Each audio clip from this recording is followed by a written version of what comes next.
Mga kabisyo, minsan ko nang ibinalita sa inyo itong masisipag at kayod kalabaw ng mga manggagawang Pilipino, mga kabisyo. Ating pong tatanungin ng mga ilan sa kanila kung ano ang kanilang maging tugon. Mga kabisyo, ating pong tatanungin yung pinakamatanda dito. Sir, kabisyo, matagal na ba kayong kakarga dito ng graba, kabisyo? Matagal na.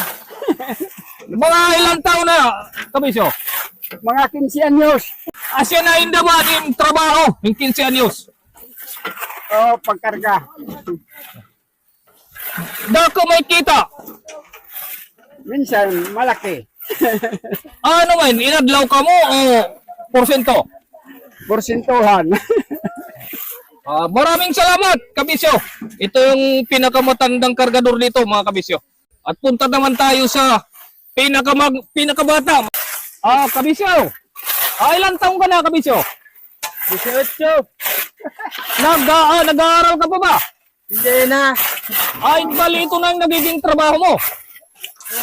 Ha? Maganda naman kitaan dito, mga kabisyo. Siyempre.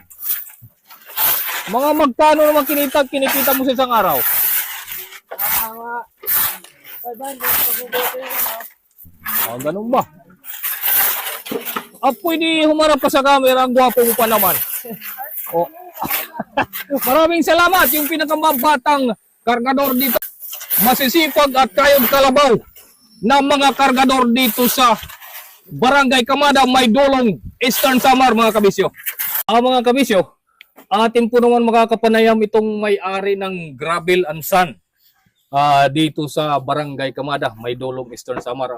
Kasalukuyan po siyang naglalabas ngayon. Ang sipag-sipag nito. Sir, mga bata mo ba yung nandun sa baba ng mga nagkakarga? Oo, mga bata pa yan. Mga 15 years na sila nagtatrabaho dito. Nung una pa, nandun pa kami sa kabilang lugar. Hanggang ngayon, sumasama sila dito sa akin para magtrabaho. Ano ba yun, sir? Arawan nyo ba yun sila o ano? Hindi.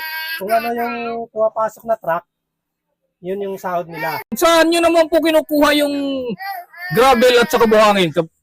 Doon yan sa ano. Malayo pa yan, doon sa Gindalitan.